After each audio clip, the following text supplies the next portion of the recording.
अस्सलाम वालेकुम नाजरीन, आप देख रहे हैं आईएनएन चैनल। मैं हूं शेख अहमद अली। इस न्यूज़ बुलेटिन में आइए नजर डालते हैं दिन भर की बड़ी खबरों पर। महकमे स्कूली तालीम ने तालीमी साल 2024-25 के लिए हफ्ते को तालीमी कैलेंडर जारी कर दिया है, जिसके मुताबिक 12 जून से स्कूल्स दोबारा खुल जाएंगे। 23 अप्रैल 2025 स्कूलों में काम का आखिरी दिन रहेगा। हुकूमत ने यकम तक 11 जून सरकारी स्कूलों में दाखिलों की मुहिम भी बड़े पैमाने पर चलाने का फैसला किया है। एक प्रेस नोट के जरिए बताया गया कि इम्तिहानी शेड्यूल पर सख्ती के साथ अमलावरी की जानी चाहिए। 31 जुलाई तक फॉर्मेटिव असेसमेंट 1 मुकम्मल कर लिया जाना चाहिए, जबकि 30 सितंबर तक फॉर्मेटिव असेसमेंट 2, 28 अक्टूबर तक फॉर्मेटिव असेसमेंट 3 मुकम्मल होना चाहिए। इसी तरह मुख्तलिफ तालीमी सरगर्मियों से मुतालिक तफसीलात जारी की गई हैं। पहली था 9वीं जमात के लिए 19 अप्रैल और दूसरी जमात के लिए समेटिव असेसमेंट टेस्ट मुनाकिद किया जाएगा। मार्च 2025 में एसएससी के बोर्ड इम्तिहानात होंगे, जबकि 10 जनवरी 2025 तक एसएससी के लिए निसाब मुकम्मल करने की हिदायत दी गई है। 28 फरवरी तक पहली था 9वीं जमात का निसाब मुकम्मल कर लेने का इस तालीमी कैलेंडर में जिक्र किया गया है। तेलंगाना कानून साज काउंसिल के ग्रेजुएट हलके वरंगल, खम्मम, नलगुंडा के ज़मीनी इंतखाब की रायदही की तमाम तैयारियां मुकम्मल हो गई हैं। 27 मई को सुबह 7 बजे से शाम 4 बजे तक इस हलके में रायदही होगी। इस ज़मीनी इंतखाब का नतीजा 5 जून को जारी किया जाएगा। गुज़िश्ता एक हफ्ते से काउंसिल के ज़मीनी इंतखाब की इंतखाबी मुहिम में 3 अहम जमातों कांग्रेस, बीआरएस और बीजेपी के अहम कायदीन काफ़ी मसरूफ़ थे। इस हलके से गुज़िश्ता इंतखाबात में बीआरएस के उम्मीदवार पी राजेश्वर रेड्डी ने कामयाबी हासिल की थी। ताहम गुज़िश्ता साल नवंबर में मुनक़िदा असेंबली इंतखाबात में बीआरएस पार्टी ने राजेश्वर रेड्डी को स्टेशन घनपुर असेंबली हलके से उम्मीदवार बनाया था, जहां उन्हें उस हलके से कामयाबी मिली, जिसके बाइस राजेश्वर रेड्डी को काउंसिल की नुमाइंदगी छोड़नी पड़ी और यह हलका मखलुआ हो गया था। इस हलके में कामयाबी के लिए कांग्रेस और बीजेपी ने एड़ी चोटी का जोर लगाया है, जबकि इस हलके पर अपने कब्जे को बरकरार रखने के लिए बीआरएस पार्टी ने इंतखाबी मुहिम में कोई कसर नहीं छोड़ी है। Hyderabad district election officer Ronald Rose ने लोकसभा इंतखाबात के वोटों की गिनती के अमल को शफाफ और पुरअमन अंदाज में अंजाम देने का काउंटिंग के अमले को मशवरा दिया। बंजारा के कुम्मरम भीम भवन में लोकसभा इंतखाबात के micro observers, counting supervisors, counting assistant, assistant returning officers के लिए वोटों की गिनती पर तरबियती क्लासेस मुनक्किद की गई। तरबियती क्लासेस से खिताब करते हुए रोनाल्ड रोज ने काउंटिंग के अमले को मशवरा दिया कि वोटों की गिनती मुनासिब अंदाज में करें। जिला भर में वोटों की गिनती के लिए 16 काउंटिंग सेंटर्स कायम किए गए हैं। सेगमेंट के असास पर वोटों की गिनती होगी, जिस पर कड़ी नजर रखी जाएगी। काउंटिंग सुबह 8 बजे से शुरू होगी। मुकर्ररा वक्त पर वोटों की गिनती शुरू करनी चाहिए। किसी किस्म की गलती होने नहीं देना चाहिए। उन्होंने कहा कि वोटों की गिनती में इलेक्शन कमीशन के कवायद पर अमल करना चाहिए। चीफ मिनिस्टर रेवंत रेड्डी ने हफ्ते को communist party of India, Marxist, Telangana Jan समिति और कांग्रेस कायदीन के साथ काउंसिल में नलगुंडा, खम्मम के सिलसिले में तबादला ख्याल किया, जहां 27 मई को इंतखाब होने वाला है। तेलंगाना जन समिति के कायदीन professor Kodandaram, professor Vishweshwar Rao, CPI के रुकन असेंबली के सांबशिवराव, सीपीएम के कायदीन J Rangareddy, S Biraiah, Congress कायदीन बशमूल रुकन काउंसिल महेश कुमार गौड़, मल्लू रवि, हुकूमत के मुशीर वीम नरेंद्र रेड्डी, साबिक ग्रेटर हैदराबाद म्यूनसिपल कॉरपोरेशन के मेयर बी राम मोहन राव और दूसरे कायदीन ने चीफ मिनिस्टर से मुलाकात की। बातचीत के दौरान तमाम कायदीन ने इस हल्के के कांग्रेस उम्मीदवार तीनमार मल्लाना की कामयाबी के लिए मुश्तरका इकदाम का फैसला किया। ఖమ్మం ఈ 3 ఉమ్మడి జిల్లాలకు సంబంధించి పట్టభద్రుల ఎన్నిక జరగబోతున్న విషయం అందరికీ తెలుసు. 27వ తారీఖున పోలింగ్ జరుగుతూ ఉంది. ఇవాళతో పోలింగ్ ప్రక్రియ కూడా ప్రచార ప్రక్రియ పూర్తవుతూ ఉంది. ఈ సందర్భంగా ముఖ్యమంత్రి గారి ఆహ్వానం మేరకు మేమందరం కూడా ఇవాళ ఇక్కడ ముఖ్యమంత్రి గారి నివాసంలో అన్ని పార్టీల వాళ్ళని కలిసాము. అంతకుముందే కాంగ్రెస్ పార్టీ ఆహ్వానం మేరకు కాంగ్రెస్ పార్టీ అభ్యర్థి అయినటువంటి తీన్మార్ మల్లన్న గారిని గెలిపించడం కోసం ఇటు సిపిఐగా మా పార్టీగా బీఆర్ఎస్ పార్టీకి మేము వ్యతిరేకంగా నిలిచినాం. బీఆర్ఎస్ నిరంకుశ పాలన అంతం కావాలని, రాజ్యాంగాన్ని సవరించడానికి బీజేపీ చేస్తున్న కుట్రలను తుదముట్టించడానికి కానీ ఈసారికి కాంగ్రెస్కే ఓటు వేయాలని కూడా మేము ప్రచారం చేసినాం. అందులో భాగంగానే ఈ ఎమ్మెల్సీ పట్టభద్రుల నియోజకవర్గం నుంచి జరుగుతున్న ఎమ్మెల్సీ ఎన్నికల్లో కూడా కాంగ్రెస్ పార్టీకే స్పష్టంగా మా మద్దతును మేము ఇదివరకే తెలియజేసినాం.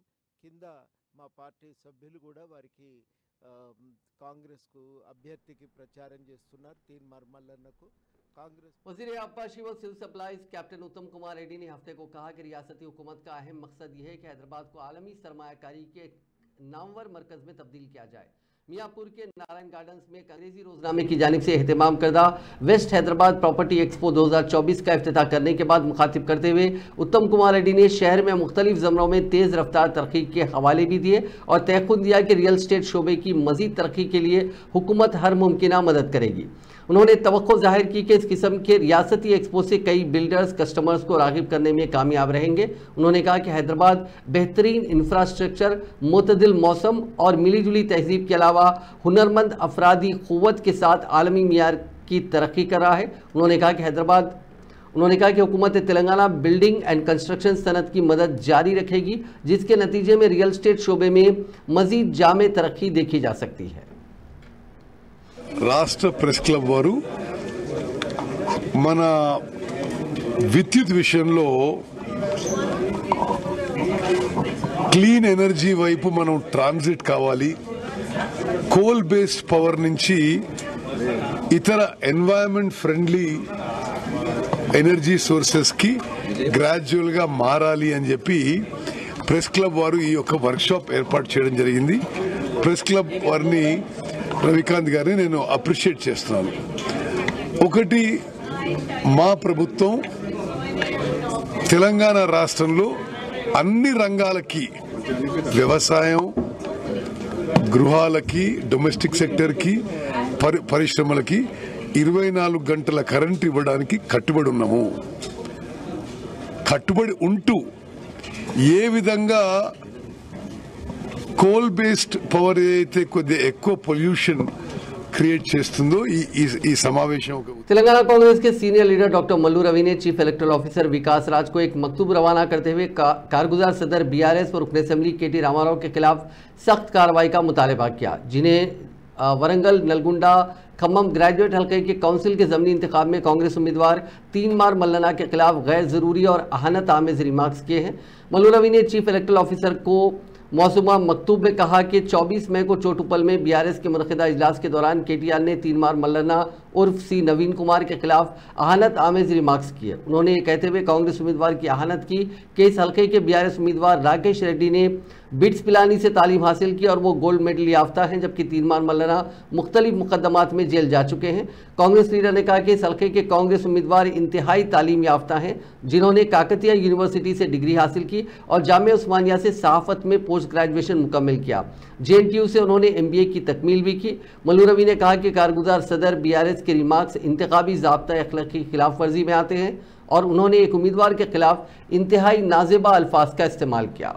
తీన్మార్ మల్లన్న గారు కాంగ్రెస్ పార్టీలో రాకముందు ఆయన మీడియా ద్వారా అనేక విషయాల మీద ఆయన వ్యక్తిగతంగా స్పందించడం జరిగింది.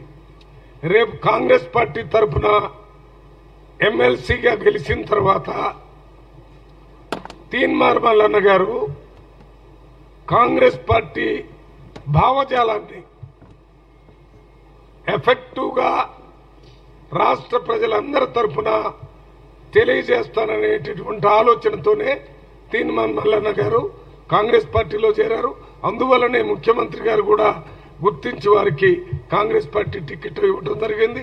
దాంట్లో భాగంగానే ఈ కామ్రేడ్స్ ని, టీజేఎస్ పార్టీని, ఇతర పార్టీ వాళ్ళందరినీ పిలిపించి వారితో మాట్లాడి తీన్మార్ మల్లన్న గారిని కాంగ్రెస్ పార్టీ అభ్యర్థిగా గెలిపించాలని వారికి विज्ञप्ति చేయడం జరిగింది. कांग्रेस के रुकने काउंसिल बालमुरी वेंकट ने तयक़ुन दिया कि वो वज़ीर आला रेवंत रेड्डी से जल्द ही मुलाकात करते हुए तालीमी इदारों में फ़ीस कंट्रोल कमेटी की जानिब से तयशुदा फ़ीस पर अमल आवरी का तयक़ुन लेंगे। उन्होंने कहा कि जिन तालीमी इदारों में समर क्लासेस चलाए जा रहे हैं उनके खिलाफ सख्त कार्रवाई की जानी चाहिए। इशू रिलेटेड कल कलवकुंडा तारक रामाराव जी जो वरंगल ग्रेजुएट मीटिंग में बात करे वो बिल्कुल गलत है। ये Geo 46 जो इशू आया टीआरएस गवर्नमेंट की वजह से, और कांग्रेस पार्टी 100% इस चीज़ पे कमिटेड है। हमने कैबिनेट सब कमिटी अपॉइंट किया है इसके रिलेटेड। 100% इलेक्शन कोड ख़त्म होते ही इसका हल भी हम निकालेंगे। और केटीआर जी से मैं केटीआर जी को एक चेतावनी दे रहा हूँ, इस तरीके से बात करके आप अनएम्प्लॉयड यूथ को डाइवर्ट मत कीजिए। अनएम्प्लॉयड यूथ को सब पता है, पिछले 10 साल में आप कुछ दिए नहीं, और हमने जो वादे दिए 100% हम वो वादे पे खड़े हैं। 100% सभी समस्या का हल भी कांग्रेस गवर्नमेंट और रेवंत रेड्डी जी करेंगे। बीआरएस के कारगुजार सदर केटी रामाराव ने कहा कि हिंदुस्तान की किसी और रियासत ने चंद्रशेखर राव की क़यादत में तेलंगाना की तरह 9.5 साल के अरसे में 1,92,000 सरकारी और 24 लाख निजी मुलाजिमतें पैदा नहीं की। हफ्ते को तेलंगाना भवन में एक प्रेस कॉन्फ्रेंस से खिताब करते हुए केटीआर ने कहा कि चीफ मिनिस्टर रेवंत रेड्डी ने 32,515 मुलाजिमतों के बारे में झूठ बोला, जो दरअसल केसीआर की हुकूमत ने भर्ती की थी। बीआरएस हुकूमत की तरफ से भर्ती की गई, लेकिन कांग्रेस की तरफ से दावा की गई असामियों का उन्होंने एक ब्रेकअप दिया और कहा कि साबिका हुकूमत ने 9,200 गुरुकुल्स में 9,200 पोस्ट, 17,517 कांस्टेबल्स के ओहदे और महकमे पुलिस में 587 सब इंस्पेक्टर और असिस्टेंट सब इंस्पेक्टर और 5,204 स्टाफ नर्सेस के ओहदों पर भर्ती का अमल किया था। बीआरएस की तरफ से मुकम्मल प्रोसेस कंप्लीट किया गया था, लेकिन मॉडल कोड ऑफ कंडक्ट के निफाज की वजह से बीआरएस इन सभी को अपॉइंटमेंट लेटर जारी नहीं कर सकी, जबकि मौजूदा वज़ीर आला रेवंत रेड्डी और उनके काबीना के साथियों ने बेशर्मी से दावा किया कि उन्होंने इन आसामियों पर भर्ती की है। इसके अलावा केटीआर ने पिछले 10 साल में जिन मुलाजिमतों पर भर्ती की गई उसका तफसीली ब्रेकअप भी मीडिया के सामने पेश किया। ఈ రేవంత్ రెడ్డి ప్రభుత్వం వచ్చినాక ఎన్ని మోసాలు, ఒకటి కాదు రెండు కాదు. ఏమన్నాడు రేవంత్ రెడ్డి? కాంగ్రెస్ రాగానే మొదటి సంవత్సరంలో 2 లక్షల ఉద్యోగాలు అన్నాడు. మరి మొదటి సంవత్సరంలో 2 లక్షల ఉద్యోగాలు అంటే నేను ఒకటే అడుగుతా ఉన్నా, ఏది మరి ఒక్క నోటిఫికేషన్ అన్న వచ్చిందా? ఒక్కటి.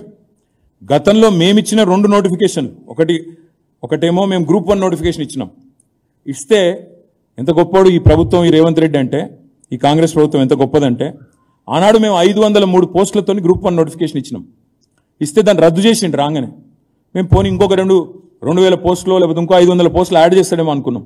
ఏం చేసిండు ఈయన? 60 పోస్టులు యాడ్ చేసిండు. 503కు 60 కలిపి అది నోటిఫికేషన్ ఇచ్చి, నేను నోటిఫికేషన్ ఇచ్చిన గ్రూప్ 1 అంటే మేము ఇచ్చిన దానికి కలిపింది ఒక 60 పోస్టులు.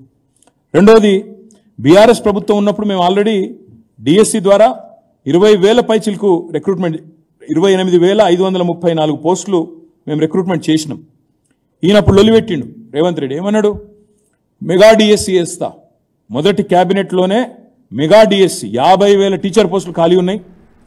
बीआरएस के सीनियर लीडर व साबिक वजीर हरीश राव ने रियासती हुकूमत से मुतालबा किया कि वो तेलंगाना की तश्कील के 10 साल की तकमील के मौके पर मेडिकल कॉलेजेस में कन्वीनर कोटा के तहत तेलंगाना के तलबा को 100% दाखिले देने के इक़दाम करें। बसूरत दीगर मेडिसिन की तालीम हासिल करने के मौके से तेलंगाना के तलबा महरूम हो जाएंगे। उन्होंने कहा कि आंध्र प्रदेश की तंजीम जदीद कानून के मुताबिक 2014 से कन्वीनर कोटा के 15% मेडिकल नशिस्तों पर तेलंगाना के साथ आंध्र प्रदेश के तलबा को भी मौका फराहम किया गया था। अगर यही पॉलिसी बरकरार रहेगी तो 2014 के बाद कायम होने वाले नए मेडिकल कॉलेज में भी 15% गैर महफूज कोटे पर अमल करना पड़ेगा, जिससे तेलंगाना के तलबा को 520 मेडिकल सीटों से महरूम होना पड़ेगा। हरीश राव ने कहा कि तेलंगाना के तलबा को सीटों से महरूम न करने के मकसद के तहत पेशरफ बीआरएस हुकूमत ने गैर महफूज कोटा सिर्फ तेलंगाना की तश्कील से कबल रियासत में मौजूद पुराने मेडिकल कॉलेजेस तक ही महदूद रखा था। इस सिलसिले में बीआरएस हुकूमत ने मेडिकल और डेंटल कॉलेज एडमिशन रूल में तरमीम करते हुए अहकामात जारी किए थे। बीआरएस कायद आरएस प्रवीण कुमार ने तेलंगाना भवन में मीडिया से बात करते हुए वज़ीर आला रेवंत रेड्डी से मुतालबा किया कि वो श्रीधर रेड्डी के कत्ल की आज़ादाना तहकीकात करवाएं। उन्होंने कहा कि इस कत्ल में मुलविस सभी अफराद को गिरफ्तार किया जाना चाहिए और उनके खिलाफ सख्त कानूनी कार्रवाई की जानी चाहिए। జూపల్లి కృష్ణారావు గారు మనుషులు, కాంగ్రెస్ పార్టీ కార్యకర్తలు వీళ్ళందరూ కలిసి 20-25 మంది కలిసి ఆ దళిత యువకులను కొట్టడం జరిగింది. దాంట్లో బీజేపీ వాళ్ళు ఉన్నారు, తర్వాత బీఆర్ఎస్ వాళ్ళు అందరూ కలిసి కొట్టడం జరిగింది. ఓపెన్ బ్రాడ్ డే లైట్లో జరిగింది ఇది. ఈరోజు ఉదయం మేము డిఎస్పీ గారితో మాట్లాడాము. ఇన్సిడెంట్ జరిగి 13 రోజులైంది. ఈరోజు ఉదయం డిఎస్పీ గారితో మాట్లాడితే ఇంతవరకు నిందితుల అరెస్టు జరగలేదు. SC/ST prevention of atrocities act 307 attempt to murder వాళ్ళందరికీ ఫ్రాక్చర్లు అయి నాగర్ కర్నూల్ గవర్నమెంట్ జనరల్ హాస్పిటల్లో ట్రీట్మెంట్ తీసుకుంటున్నారు. వాళ్ళు ఇంతవరకు కూడా నిందితులు దొరకలేదు. ఇప్పుడు పోలీసు వాళ్ళు అంటారు సార్ ఊర్లో శాంతి పద్ధతులు బాగుండాలంటే కాంప్రమైజ్ చేయించాలని మాట్లాడుతున్నారు. అంటే ఇదేనా రేవంత్ రెడ్డి గారు మీరు హోంమంత్రిగా ఉండి మీ పోలీసులకు నేర్పింది? జూపల్లి కృష్ణారావు గారు మీరు ఎక్సైజ్ శాఖ మంత్రిగా ఉండి మీరు ఇదేనా మరి జిల్లా ఇన్ఛార్జ్ మంత్రిగా ఉండి మీరు ఇదేనా మీ దగ్గర పనిచేస్తున్న పోలీసులకు మీ కార్యకర్తలకు అక్కడున్న వాళ్ళందరికీ కూడా అధికారులకు చెప్తున్నది? ఇంతవరకు కూడా అక్యూజ్ అరెస్ట్ కాలేదు. వాళ్ళు ఓపెన్గా తిరుగుతున్నారు. रियासती असेंबली में बीजेपी के floor leader A Maheshwar Reddy ने धान की खरीदी में बड़े पैमाने पर मुबैना बेकायदगियों का इल्जाम आयद करते हुए कहा कि वो इस मामले में सीबीआई तहकीकात के लिए मरकज को एक मकतूब रवाना करेंगे।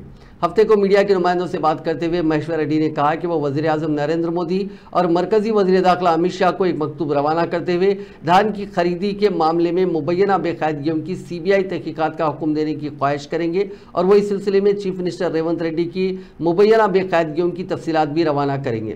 बीजेपी के कायद ने कहा कि वो मुबैना बेकायदगियों की तमाम तफसीलात रखते हैं जो मरकज़ को रवाना की जाएंगी। उन्होंने दावा किया कि उनके पास मुबैना बेकायदगियों के सबूत भी हैं और वो तमाम दस्तावेजात मुंसलिक करते हुए महकमे सिविल सप्लाईज के अहदेदारों, मिलर्स और कॉन्ट्रैक्टर्स के दरमियान साजबाज को बेनकाब करेंगे।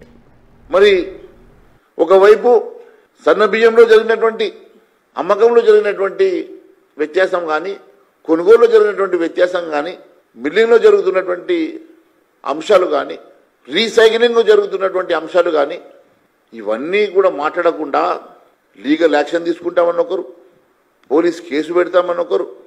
అయ్యా మంత్రి గారు మీరు చదువుకున్నవారు కదా, నేను మీకు ఒక విషయం చెప్తా ఉన్నాను. దీంట్లో కేంద్ర ప్రభుత్వం వాటా ఉన్నది, కేంద్ర ప్రభుత్వం కమిషన్ ఇస్తుంది, కేంద్ర ప్రభుత్వం దీంట్లో డైరెక్ట్గా ఇన్వాల్వ్ అయి ఉన్నది కాబట్టి ఖచ్చితంగా ఇది సిబిఐకి ఇవ్వాల్సిందిగా నేను డిమాండ్ చేస్తా ఉన్నాను. నేను ఖచ్చితంగా ఇది సిబిఐకి లెటర్ రాస్తాను, కేంద్ర ప్రభుత్వానికి లెటర్ రాస్తాను. దీంట్లో ఉన్న అనుమానం మీద అంశాల మీద మరి కమిషనర్ గారా మీరా ఎవరు దీనికి బదులు చెప్తారో చెప్పండి. ఎందుకంటే దీంట్లో మా వాటా ఉన్నది కేంద్ర ప్రభుత్వం 2%, 1%, 2% దీంట్లో మరి వాటా ఇస్తున్న సందర్భంగా కమిషన్ ఇస్తున్న సందర్భంగా మేము ఖచ్చితంగా దీన్ని సిబిఐకి రాస్తాం. నేను కూడా కేంద్ర ప్రభుత్వానికి లెటర్ రాస్తాం. మరి बीजेपी के कौमी जनरल सेक्रेटरी बंडी संजय ने कांग्रेस कायदीन पर हजारों करोड़ रुपए की रकम बदनवारियों से लूटते हुए उसे दिल्ली मुंतकिल करने का इल्जाम आयद किया। नलगुंडा में बीजेपी के दफ्तर में मीडिया से बात करते हुए उन्होंने कहा कि राइस मिलर्स के साथ कांग्रेस कायदीन की साजबाज हो गई है। उन्होंने कहा कि फिलवक्त महकमे सिविल सप्लाईज में सबसे बड़ा स्कैम हुआ है जो कई हजार करोड़ रुपए का है। उन्होंने कहा कि वजीर सिविल सप्लाईज उत्तम कुमार रेड्डी पर उन्हें पूरा भरोसा है, लेकिन कांग्रेस के दीगर कायदीन राइस मिलर्स से करोड़ों रुपए हासिल कर रहे हैं। उन्होंने इस सारे मामले की जामे तहकीकात करवाते हुए इस बात का पता चलाने का मुतालबा किया कि किस कायद को कितनी रकम मौसूल हुई है। ఇలా వ్యవసాయ రంగాన్ని పూర్తిగా సర్వనాశనం చేసినటువంటి పార్టీ బీఆర్ఎస్ పార్టీ అయితే అదే పందాన్ని కొనసాగిస్తున్న పార్టీ కాంగ్రెస్ పార్టీ. తరుగు తాలు తేమ లేకుండా కొంటున్నారు, పండించిన ప్రతి గింజ కొంటున్నారు. ఎక్కడైనా ఏ సెంటర్లోనైనా కనీసం కిలో కటింగ్ లేకుండా కొన్న పాపన వాళ్ళ కాంగ్రెస్ పార్టీ. 500 రూపాయల బోనస్ ఇస్తున్నారు. ఏ ఒక్క రైతు అకౌంట్లో 500 రూపాయల బోనస్ వల్లే ఒక్క రైతు అకౌంట్లో ఒక్క పైసా పడ్డ పాపన వాళ్ళు. అసలు ఒక్కటి మనం గుర్తించాలి, సివిల్ సప్లై శాఖ ఇది బీఆర్ఎస్ ప్రభుత్వం నుంచి నేటి కాంగ్రెస్ పార్టీ ప్రభుత్వం వరకు కూడా అవినీతి ఆరోపణలకు అక్రమాలకు అడ్డగా ఇవాళ మారింది. కాళేశ్వరం తర్వాత అతి పెద్ద స్కామ్ జరిగిందంటే ఈ డిపార్ట్మెంట్ లోనే. దాదాపు నాకు తెలిసి 50,000 కోట్ల రూపాయలు అప్పులున్నాయి ఇవాళ సివిల్ సప్లై శాఖ. 10,000, 11,000 కోట్ల రూపాయలు నష్టాల్లో ఉంది. నష్టాలు ఎందుకు ఉంటుంది ఇవాళ? నష్టాల్లో ఉండడానికి కారణం ఏంది? దేనికి నష్టమైంది? దేనివల్ల నష్టపోయింది? మీరు మధ్యవర్తిత్వం వహిస్తే నష్టపోతుందా? ఇవాళ ఈ అప్పులకు మిత్తి ఎవరు కట్టాలి? ప్రజాధనమే. మళ్ళా అరే మీరు అక్కడ తీసుకొని ఇక్కడ ఇవ్వడానికి మీకు నష్టాలు ఎందుకు వస్తుంది? ఈ పెద్ద స్కామ్ ఇది గతంలో బీఆర్ఎస్ పార్టీ ప్రభుత్వ హయాంలో ఏ విధంగా స్కామ్ జరిగిందో సేమ్ అదే పందాను కాంగ్రెస్ పార్టీలో కొంతమంది నాయకులు ప్రోత్సహిస్తున్నారు. రైస్ మిల్లర్తో కుమ్మకాయలు ఏ విధంగా కేసీఆర్ కుటుంబం అక్రమాలు పాల్పడి 1,000 కోట్లు సంపాదించిందో కాంగ్రెస్ పార్టీ నాయకులు 1,000 కోట్లు చంపుతున్నారు, ఢిల్లీకి పంపుతున్నారు పైసలు. ఈ రైస్ మిల్ అసోసియేషన్ దానిలో కొంతమంది నాయకులు ఉంటారు. వాళ్ళ పనే ఇది. ఏ పార్టీ అధికారులకు వస్తే టక్కన పోయి 2 షాలోలు కప్తాడు, 3 బోకేలు ఇస్తారు. సార్ పాత